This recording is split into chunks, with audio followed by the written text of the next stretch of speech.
Lately, my life feels like a series of ups and downs and little to no progress. Just like this freaking economy, I guess. Last year, I started running, 2 weeks in, and I messed up my knee. Then I started this YouTube channel. Got a good run, 6 months, posting consistently, even got a comment from Ali Abdal, which was insane. And then burnout because of work, and my creative juices simply vanished. I couldn't create anymore. Then I moved to a new country after years of working on immigration paperwork, and then I lost my job and almost got deported. I tried going to the gym, but anxiety took the best of me, and my muscles would get so tense that I would injure myself without even noticing it. Apparently, that's something common in high-performing athletes, which, well, I'm clearly not. It sent me into a spiral because it seemed like nothing I ever did was ever enough to lift me up and turn my life around. And obviously I wanted to get better right away and start working, but if you've ever been in the same situation, you know that doing nothing seems almost irresistible in times like these. So there I was on a random day just scrolling social media away until I found a very simple, silly little video. Depression can't hit a moving target. I can't fully explain what happened inside my mind when I came across that video, but something did happen. I don't know, it was something about that word, something about movement.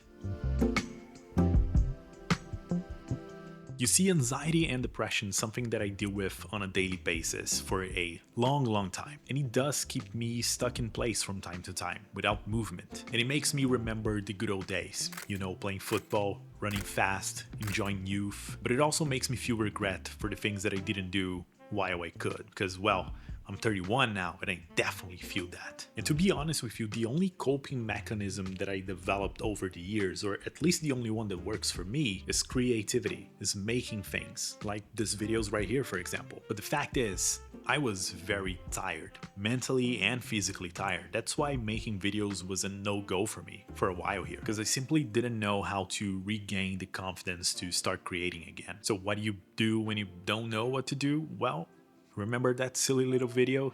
That's exactly my plan. And I'm not talking about dancing on TikTok. Let me explain. I am what you can call a certified overthinker. Going to a show in a new venue, you bet your ass I'll have multiple routes to get in and out, places to eat in case the first place to eat is closed or full. I know the best time to take the metro, what to avoid, what to do, how to act, every single little detail. That's Budweiser stage here in Toronto, by the way. I did exactly that a few days ago for a 21 Pilots concert. It was very fun.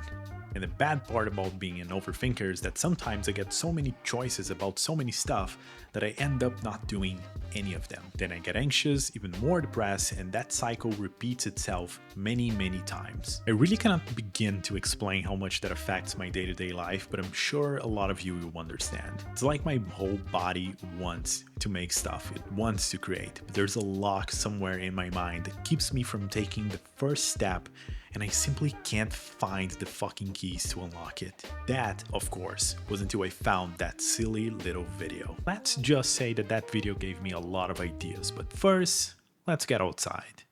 Okay, so here's the game plan. Since I'm stuck at making videos, I am going to switch up the medium and I'm going to try street photography.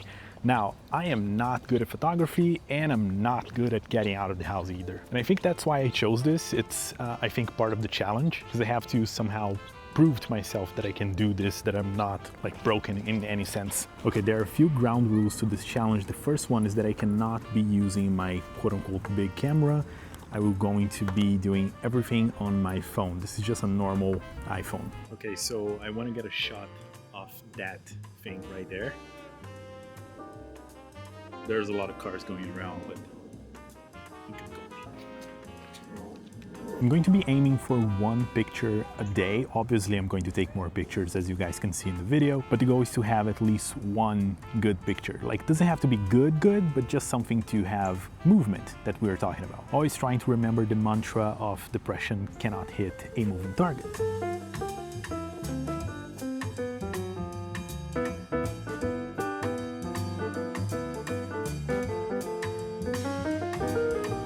The The second ground rule to this challenge is very simple. It has to be outside. Rain or shine, I need to get away from the computer and away from the studio, and I'm making it a rule that it needs to be at least 1 block away from home. Now, for the final rule, and perhaps the most important one, it has to feel like play.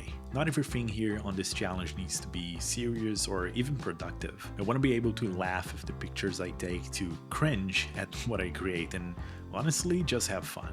This will be how I measure success for this project, just how much fun I'm having, and I'm having a lot of fun. And basically my goal with this video is just to spark my creativity again and hopefully inspire some of you to do the same. And I feel like this was one of the best ideas I had all year, because I get to go out with my wife and really try to pay attention. Like when you get out of the house to take pictures, you pay attention to so many little details that can go unnoticed on a day-to-day, you know? The beautiful artwork on the streets, you see different textures, and even how nature behaves under a different type of sunlight, for example. What I came to realize during this project is that I don't need to wait to feel better or 100% to start.